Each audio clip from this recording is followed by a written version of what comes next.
Right now at 5, Jasper County authorities investigate a shooting they believe was a case of self-defense. And we've got another cool and cloudy start to the day out there. We'll have a look at that forecast, talk about those temperatures and some slight rain chances coming up. Plus, as many residents in the area struggle with their trash service, the city of Pittsburgh launches its own patrol. The 4 states' most watched news starts now. Well, good morning and welcome to the KOAM Morning News. It's 5 a.m. I'm Elise Snowe. And I'm Chris Warner. It is Tuesday, but because yesterday was a holiday, Today is now a Monday. And it's starting out that way. Yeah, you know, maybe it's my fault. Maybe since I returned, we're having more problems. I don't think that that's necessarily the case.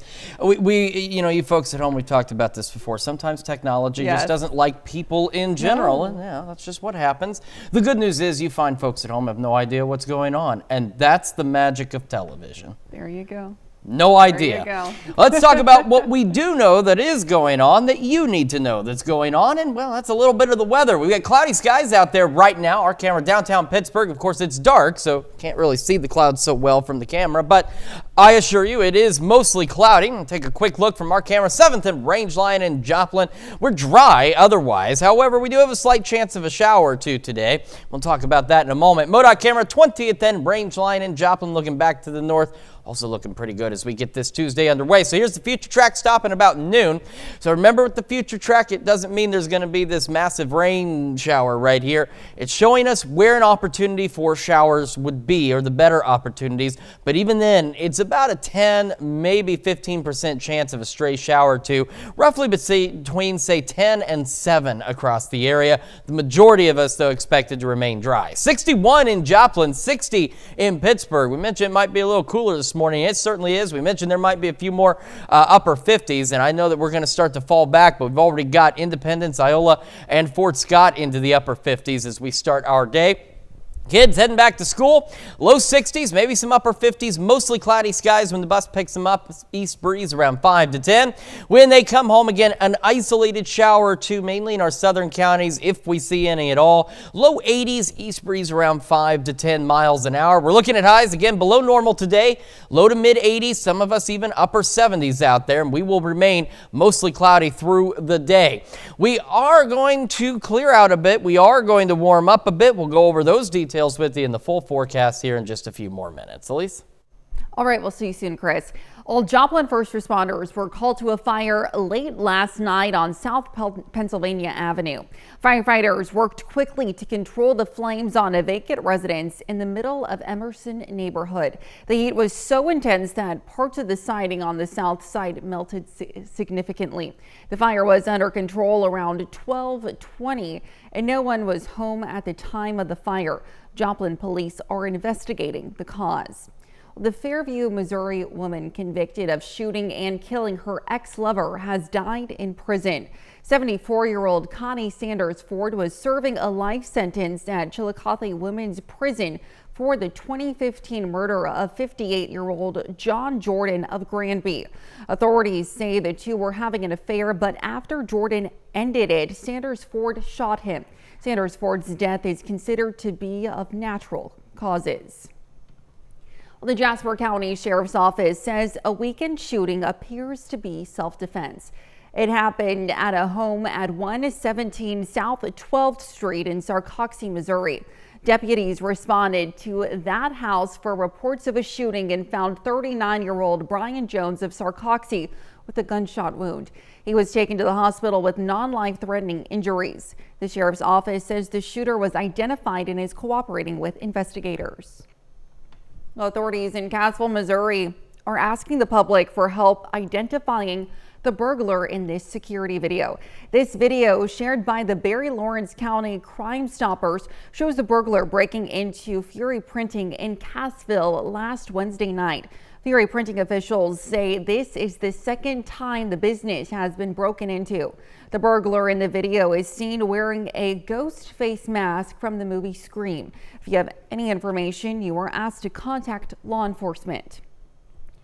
And to be the first to see breaking news, weather, and sports, you can download the KOAM News app. It's available free of charge in the Apple App Store and the Google Play Store. Just search for the KOAM News app.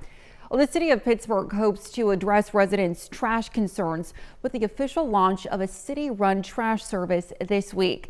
This comes after many residents have reported issues with services like Cards Recycling and Waste Management frequently not picking up trash while still charging customers. KOAM's Samantha Walker spoke with city staff and residents about what they hope to see from the new service. We've stuck with it until we get the Pittsburgh ones. Pittsburgh residents have a new option for waste management as the city officially launches its own trash service. This comes after reported issues with long delays in pickups from other providers. The city's always in trash. We've always been in the trash business. What we're doing is just getting a little better equipment and assigning some personnel, because right now, when the trash doesn't get picked up by one of the contractors that's supposed to pick it up, it ends up falling to the city. The service is available for anyone within city limits or who receives city water. The city now has 2 designated trucks, hundreds of roll carts and dumpsters, and a designated team. So we're just making sure that we're there when they need us. If they want to use the city, they can. If not, we're going to pick up a ton of trash anyway, because that's what we always do. City staff say residents aren't required to sign up for the city service. It's just another option. And because the trash service is supported entirely by its own fees, residents who aren't signed up aren't paying for it in any way. We spent a lot of time on the fee to make sure that it would cover our costs, but not generate any additional revenue. Some Pittsburgh residents say they're hopeful for the new trash service.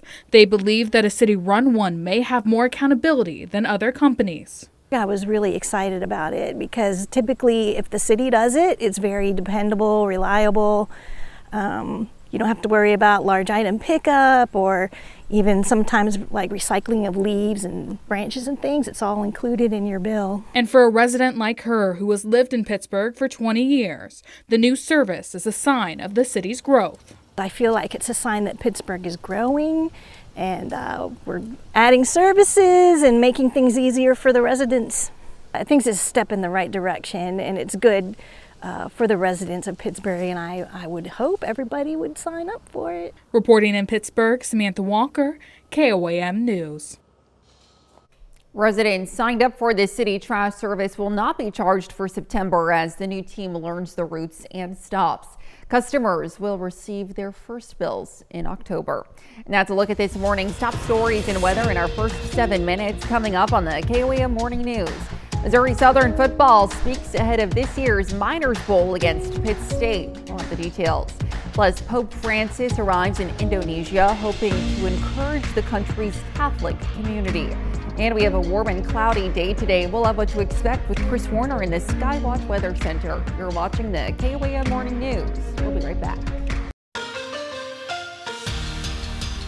We're moving on to the second week of Division II college football. The Missouri Southern Lions are coming off a loss on the road against Midwestern State. And this week, the Lions return to Joplin, facing their rivals, Pittsburgh State.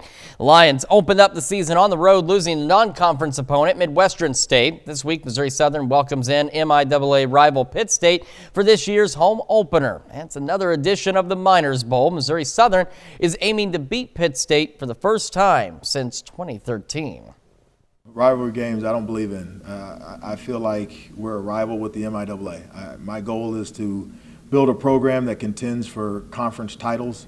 And so, yes, proximity geographically, Pitt State is right down the road. But I want to beat Emporia. I want to beat Fort Hays. I want to beat Moet. I want to beat them all. And so do I want to beat Pitt extra? No. It just happens to be the game for this week. Going into Pitt. Totally different game. Yeah, they're going to pass the ball, throw it around a lot more RPO game. We're excited for that. I can't wait for the ball to be thrown in the air. You know, that's something we practice against our offense a lot. So it's real exciting to go against a team that's going to mix it up a little bit more, and we're going to be prepared. Over to high school softball, Joplin Eagles began their season this past weekend. Joplin coming off their third straight winning season. The Eagles aim for a big year in a very competitive conference. Joplin opened their 2024 season this past weekend against the Aurora at the Aurora Kickoff Classic, rather. The Eagles begin the year with a 3-1 record. It's not a bad start. The team returns 5 seniors to this year's lineup, along with new faces and young pitching.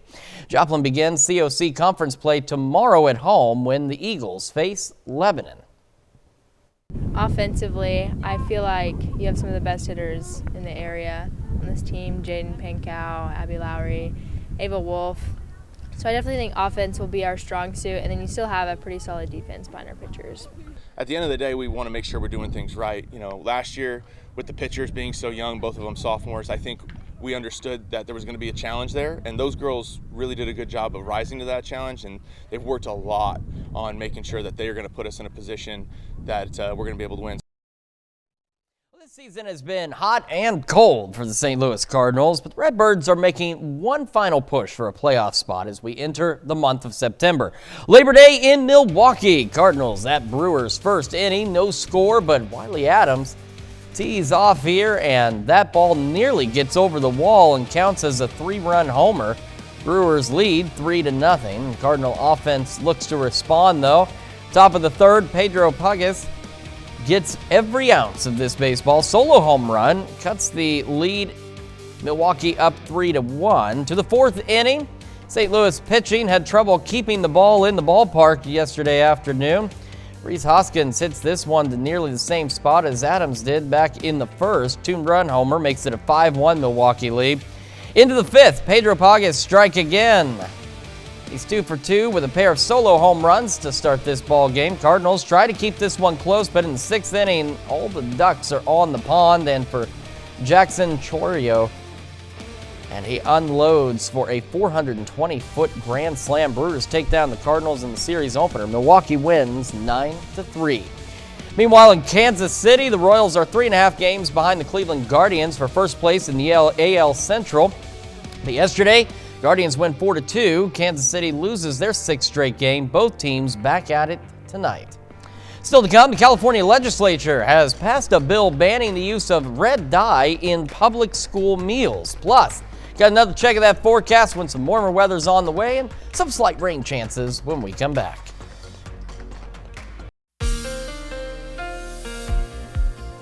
Welcome back to the KOAM Morning News 517 on this Tuesday morning, and we're starting with this. It's a live look from our camera downtown Pittsburgh, looking pretty good so far this morning, and we've got the clouds, but that's really about it. Our camera 7th and range line also showing a dry start to the day, but there are some shower chances we're going to talk about. Quick look at MoDOT camera 20th and range line in Joplin, also looking good as well. And between the combination of this street light being out and the Bel Air Center's lights not being on at night for some reason now, it looks extraordinarily dark and spooky, just right in that zone.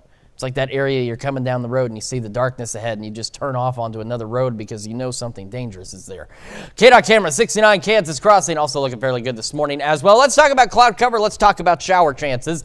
We're going to have plentiful cloud cover, not so plentiful rain chances. On the future track, between roughly 10 and 7, we've got a window for an isolated shower to primarily in our southern counties out there. Most of us will remain dry is the expectation and will remain cloudy and cool, well, warm, but not where we should be. That's pretty good temperature-wise. As we go overnight, we'll start to see some gradual clearing. We'll have some mostly clear to partly cloudy skies for our Wednesday, and because we're going to see a little more sunshine, it's going to allow us to warm up a bit more. Not going above normal, but getting relatively close too. Heading into Thursday, we're looking at partly cloudy skies once again. We'll have an opportunity, again, primarily at this point in our southern counties for an isolated pop-up shower or storm, and that will be the opportunity we have through the afternoon and evening because these will feed off some of that daytime heating. And as you can see, with the temperatures also getting a little warmer by Thursday as well.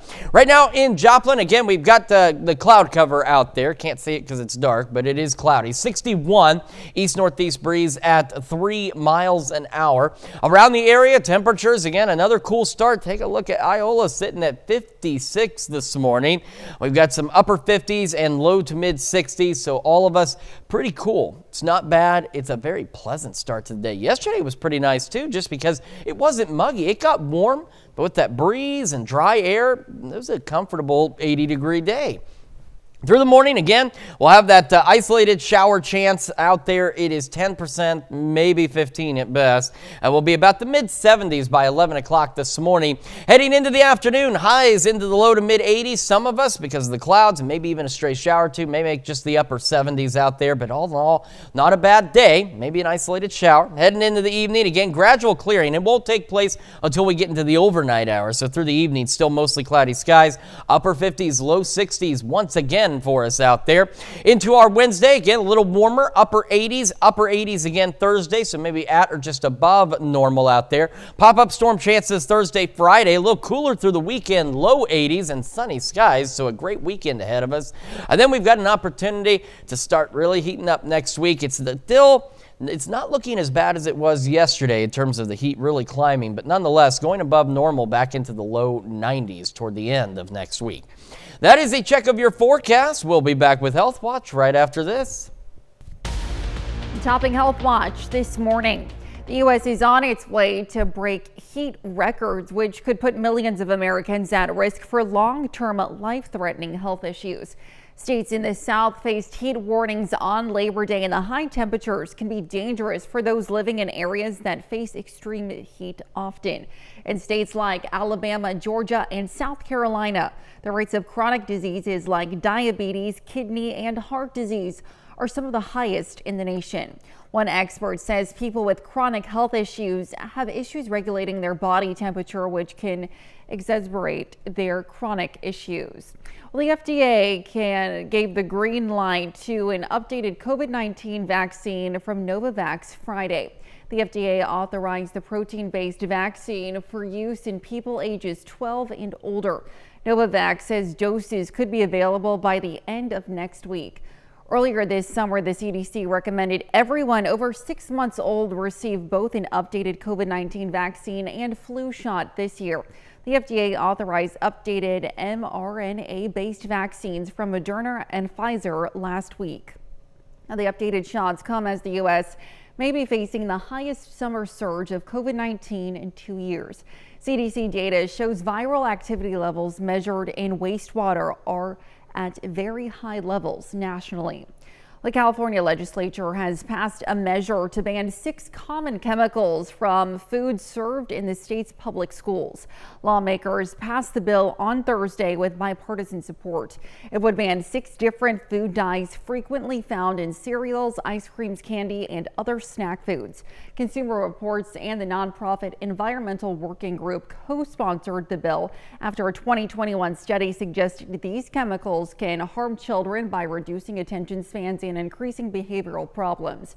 Governor Gavin Newsom has until September 30th to sign the legislation into law, which, if passed, would take effect on December 31st of 2027. It would make California the first state to enact such a ban. Well, it's the 9th month of 2024, so September is a perfect time for awareness when it comes to the safety of babies.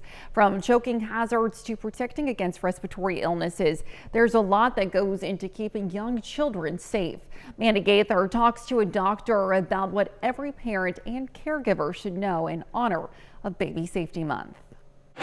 Their bodies are still developing. They're dependent on others and lack control over their environment, which is why young children are especially vulnerable. Babies, most of their shots don't start until after 6 months. So in that newborn period, we want to make sure that we are really helping to keep that kind of bubble of safety around the infant when their immune system is really weak. Dr. Keisha Davis with the American Academy of Family Physicians says lessen exposure to germs with 3 cleaning methods at home. Cleaning frequently used surfaces with soap and water, sanitizing regularly. Davis says using a cleaning solution or spray can kill most bacteria and viruses, and disinfecting around once or twice every couple weeks with bleach or alcohol. You want to make sure that you go back over it and wipe it down with some soap and water so that they're not accidentally ingesting bleach or one of those other chemicals that you might have used to clean. Davis says to also rid homes of visible hazards that may tempt a toddler or crawling infant. That can be things like electrical outlets, vents where fingers can get stuck, or small items on the floor that can end up in a mouth. She says to also lock up cleaning supplies and cabinets and store potentially dangerous things like laundry pods in a place little hands can't get to. We want to make sure that we're doing the things like washing their hands after they've been out and playing and before they eat, so they're not exposing themselves unnecessarily. For Health Minute, I'm Mandy Gaither. Since respiratory illness season typically starts in the fall, Dr. Davis says parents can also protect babies from germs by only allowing vaccinated visitors into their home. And that's a look at some of today's top health stories. You're watching the KOAM Morning News. And we've got a cloudy start to the day out there, maybe an isolated shower or two. We'll have another look at your forecast when we come back. Right now at 5:30, Uniontown, Kansas celebrates Labor Day with 2 parades and a picnic. And we've got a cloudy start to the day out there. Still be a bit on the warm side, not too bad, and maybe an isolated shower. Details coming up. Plus, a Kansas City shopping center credits a roving security robot for a 50% reduction in crime. The 4 states' most watched news starts now. Well, good morning and welcome to the KOAM Morning News. It's 5:30. I'm Elise Noe. I'm Chris Warner. It's now Tuesday here in the 4 states. I just can't help but think of RoboCop. Oh, sure. Yeah. With that story. I've never seen RoboCop. Look, I was an older person Yeah. like a few years ago, the first time I saw RoboCop. But now that I've seen it, I do like it a lot. And Okay, yeah. I can't help but think that that's what that is. Too funny. Too funny. Well, we'll have to see for sure. I'm sure it's probably not a human trapped in there, and if so, No. then things have really gone strangely around story, here. yeah. It's a different totally story different there, story if yeah. that really is a real RoboCop. But I don't think you're going to find Peter Weller wandering the parking lots of Kansas City grocery stores. But what you will find in your morning show is whatever it is that we do every day, and some weather information. What was that sound? My laugh? No, you. Okay, I'm moving on. Let's Okay, let's move take a on. look at the you didn't hear. Okay, let's start outside. You didn't hear that? I mean, if it was I'm gonna have to go back and watch this. If it was your laugh, it scared me to death. I swear I heard somebody like make a sound out in the hall. Okay, we got mostly cloudy skies out there as we start our day. Camera downtown Pittsburgh, our camera 7th range line. Looking good again with the darkness right now. You can't see the clouds, but I assure you it is cloudy and still dry though. MoDOT camera 20th and range line. Quick look at the future track.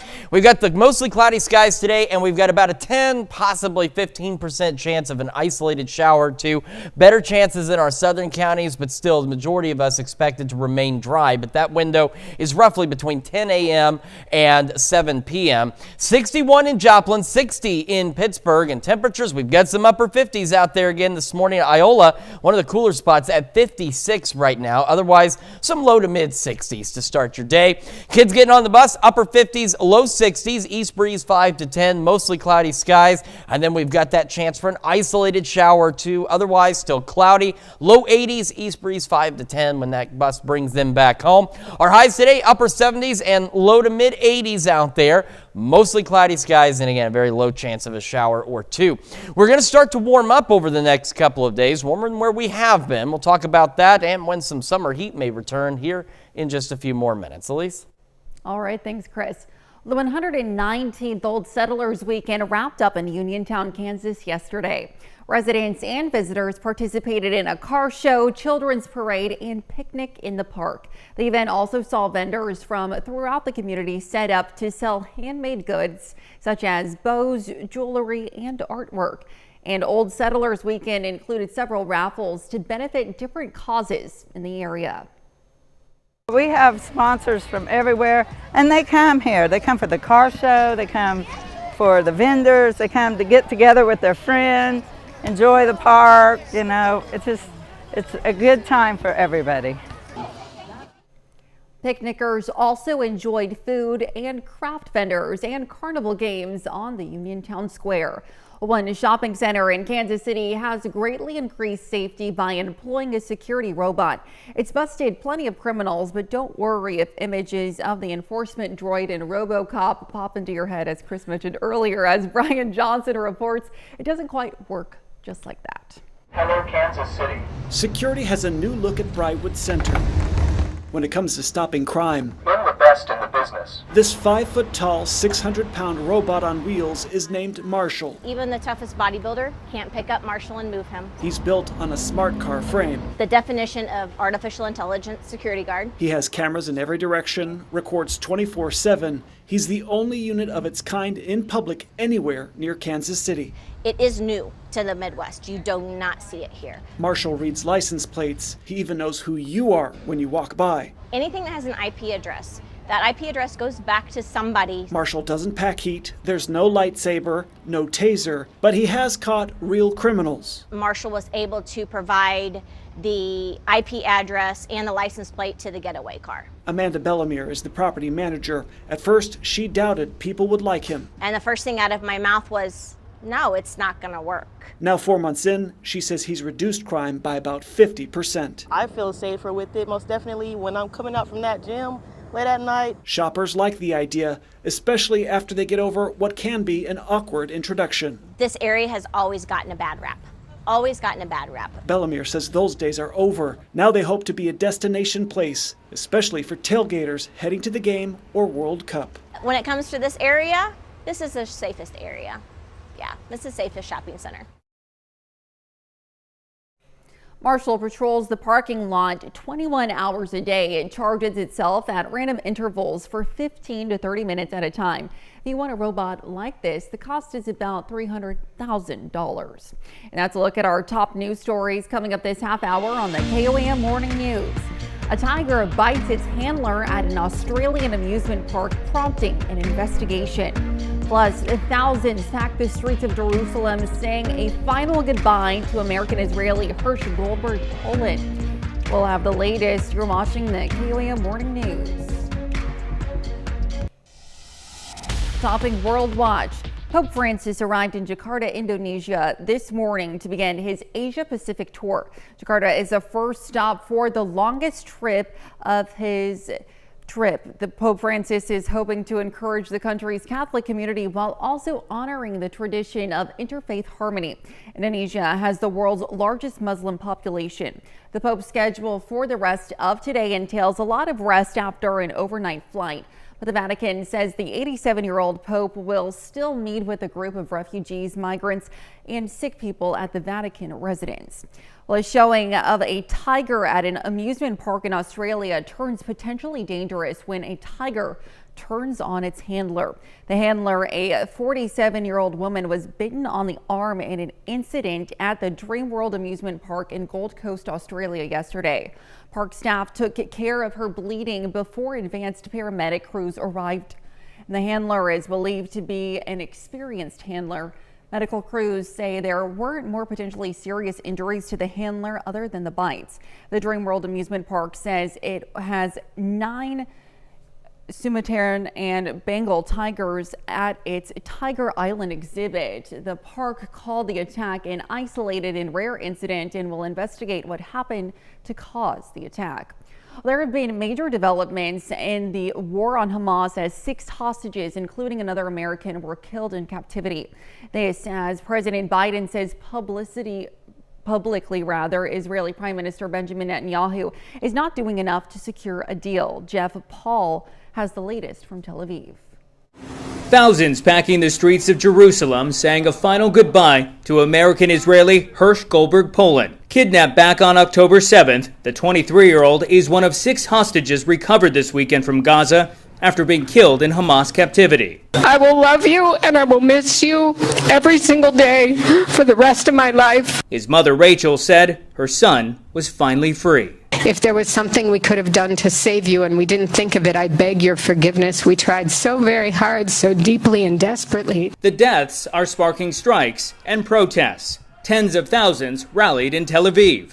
As the days drag on without a ceasefire and hostage deal, frustration among many Israelis, as you can hear, is growing. They are calling on not only the Israeli government, but Israeli Prime Minister Benjamin Netanyahu to make a deal and bring them all home now. But speaking tonight, Netanyahu was defiant. I apologize that we were not able to bring them back alive. We were close, but we were not successful.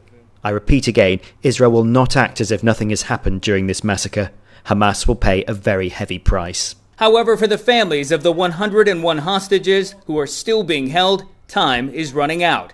After 300 days, Amit Levy fears for his sister, Naama. At these moments, I'm scared. It could have happened to her just as much as it could have happened to them. And if she won't be released soon, as much of an amazing survivor and a hero she is, it could happen to her. It could happen to anyone any minute.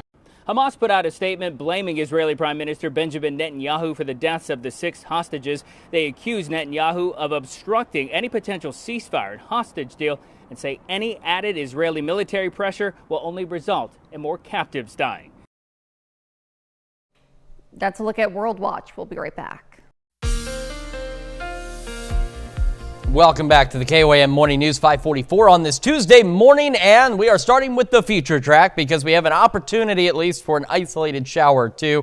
We're also going to talk about the clouds. They're going to stick around for another day out there. Still maybe some peaks of sun here and there, but between 10 a.m. and about 7 p.m. we could see an isolated shower or two. Now initially today, any shower chances, the better ones are going to be in our southern counties, but even that is going to be a relatively limited chance. We go overnight tonight, we'll start to see some gradual clearing, so we might even see a few more upper 50s for those lows tonight, simply because we'll lose that cloud blanket that helps keep some of the warmer air in. We'll be mostly clear to partly cloudy on our Wednesday, and then as we head into our Thursday, we'll start to go partly cloudy overnight into Thursday morning, and then through the day Thursday could see an isolated pop-up shower or thunderstorm. In the first part of the day, better chances south of I-44, but as we go a little later into the afternoon, it becomes one of those things where just about any of us could see a brief pop-up shower or storm. Not expecting much out of this, and that same pattern will repeat again for us on our Friday. Now with the pop-up storm chances, it does mean two things. One, we're going to see dew point levels increasing. It's going to get a little muggier, and it's also going to be a little warmer because they feed off the daytime heating. Right now, though, not so warm at all. Pretty good. Cloudy skies, 61. East-northeast breeze at 3 in Joplin. Temperatures around the area, we do have some upper 50s. Iola is still the cool spot right now at 56.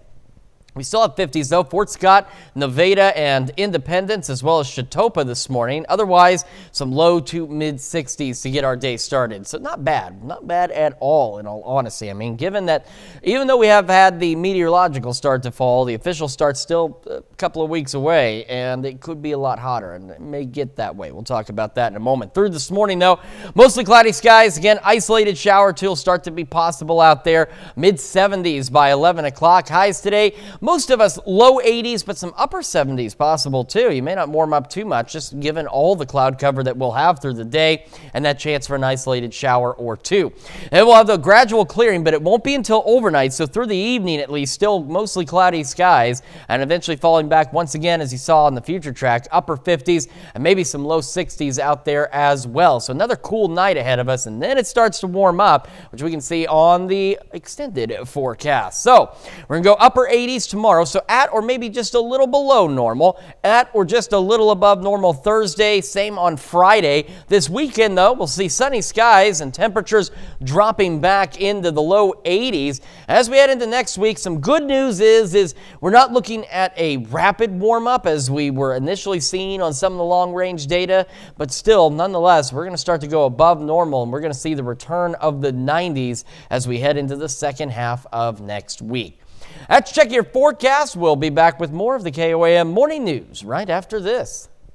A 9-year-old girl in Georgia is inspiring her community with her passion for coastal conservation. She's dedicated to making sea life a little bit safer by removing trash from her local beaches on Tybee Island. The little girl set up her own nonprofit and organizes cleanup events. Bronte Sorotsky reports. Labor Day weekend, drawing in crowds to Tybee, as well as trash littered throughout the island. I know some weird things are we've picked up a whole entire bracelet of beads that have been falling apart.